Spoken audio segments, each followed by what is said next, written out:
Hello student, welcome to PS academy. তোমাদের জন্য একটা নতুন চাকরির খবর নিয়ে এসেছে। চাকরিটা হলো ইউপিএসসির মাধ্যমে ইঞ্জিনিয়ারিং সার্ভিসে 232 জন ইঞ্জিনিয়ারের লোক নিচ্ছে। কেন্দ্রীয় সরকার civil, mechanical, electrical, electronics and telecommunication engineering দপ্তরে গ্রুপ এ পদে 232 জন ছেলেমেয়ে নিচ্ছে। ইঞ্জিনিয়ারিংয়ে যে কোনো শাখার গ্র্যাজুয়েট ছেলেমেয়েরা এটা আবেদন করতে পারবে। Institution of engineers of India থেকে সেকশন এ এবং সেকশন বি কোর্স পাস হলে আবেদনযোগ্য। Institute of electronics and telecommunication engineers India থেকে গ্র্যাজুয়েট মেম্বারশিপ পরীক্ষায় পাস হলেও আবেদন করতে পারবে। Wireless communication, electronics, radio physics বা রেডিও ইঞ্জিনিয়ারিং প্রধান বিষয় হিসাবে নিয়ে এমএসসি কোর্স পাস হলে শুধুমাত্র ইলেকট্রনিক্স ইঞ্জিনিয়ারিং বিভাগে Indian naval apartment service electronics engineering পদের জন্য আবেদন করতে পারবে। Wireless communication, electronics, radio physics বা রেডিও ইঞ্জিনিয়ারিং প্রধান বিষয় হিসাবে নিয়ে এমএসসি কোর্স পাস হলে শুধুমাত্র ইন্ডিয়ান রেডিও রেগুলেটরি সার্ভিসের জন্য যোগ্য।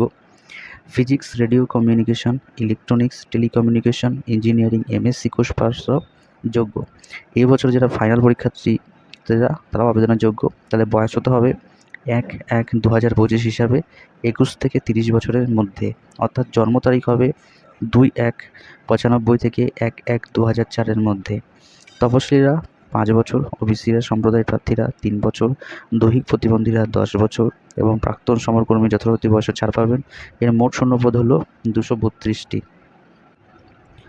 চাকরি হবে এইসব ক্যাডারে: সিভিল ইঞ্জিনিয়ারিং বিভাগে central engineering service, 2 central engineering service roads, 3 AEE civil border roads organisation, 4 Indian silk development service, 5 Indian defence service of engineers, 6 AEE QS&C MES surveyor cadre এবং 7 central water engineering service.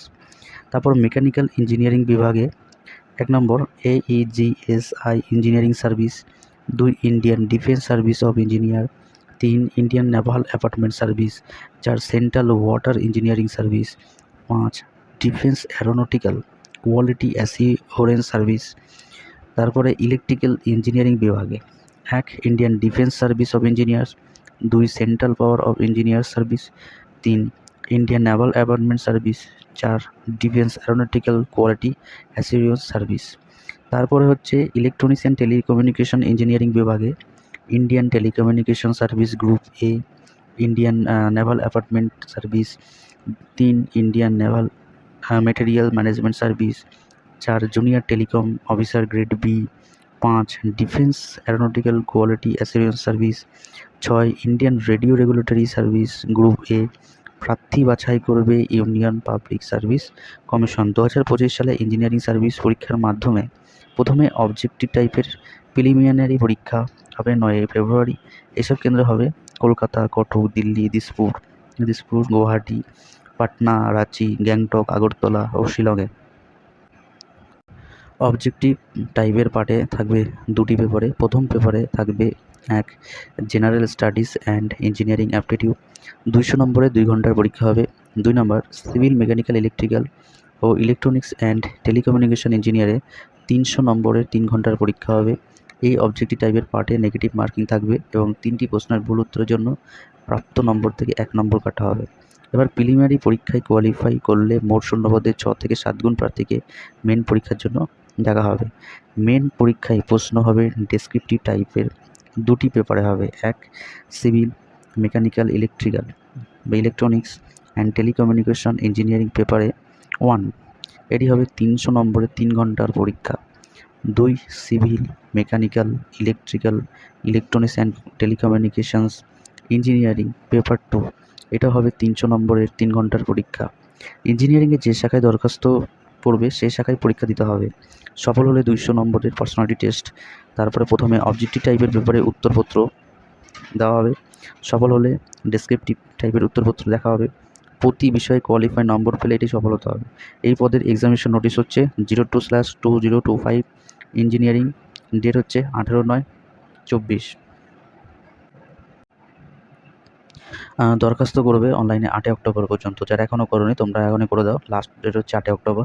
এই ওয়েবসাইটে করবে www.epsconline.nic.in এবং অনলাইনে দরখাস্ত করার একটা বৈধ ইমেল আইডি তোমাদের থাকতেই হবে। এবং দরখাস্ত করার পর পরীক্ষার ফি বাবদ লাগবে তো 200 টাকা। যে কোনো স্টেট ব্যাঙ্ক অফ ইন্ডিয়ার শাখায় জমা দিতে পারবে 8 অক্টোবরের মধ্যে। এবং নেট ব্যাঙ্কিংয়ের মাধ্যমে তোমরা দিতে পারবে যদি visa, master card, debit card যদি থাকে 9 অক্টোবরের মধ্যে। তো অবশ্যই প্রতিবন্ধী মহিলাদের ফি লাগবে না। এবং পাসপোর্ট মাপের ফটো, সিগনেচার জেপিজি ফরম্যাটে তোমাদের 40 কেবির মধ্যে হতে হবে। 40 কেবির বেশি যদি হয় তাহলে হবে না। এর মধ্যে ফটো লাগবে তোমার 30 কেবি, সিগনেচার লাগবে 10 কেবি। এর উপরে ওয়েবসাইটে পার্ট 1 পার্ট 2তে রেজিস্ট্রেশন হয়ে যাবে। এবার তোমাদের রেজিস্ট্রেশন হয়ে গেলে পুরো সিস্টেমে জেনারেট অ্যাপ্লিকেশন ফর্মটা তোমরা প্রিন্ট করে নেবে। আর যদি তোমরা কিছু জানতে চাও তোমরা তথ্য পাবে এই ওয়েবসাইটে। ফর্ম পূরণে কোনো ভুল যদি হয়ে থাকে তোমরা সংশোধন করার ডেট পাবে 9 অক্টোবর থেকে 15 অক্টোবর। এই ছিল ইপিএস ইঞ্জিনিয়ারিং সার্ভিস পরীক্ষা 232 ইঞ্জিনিয়ারিং ভ্যাকেন্সির খবর। আবার দেখা হচ্ছে নতুন চাকরির খবর নিয়ে। নমস্কার।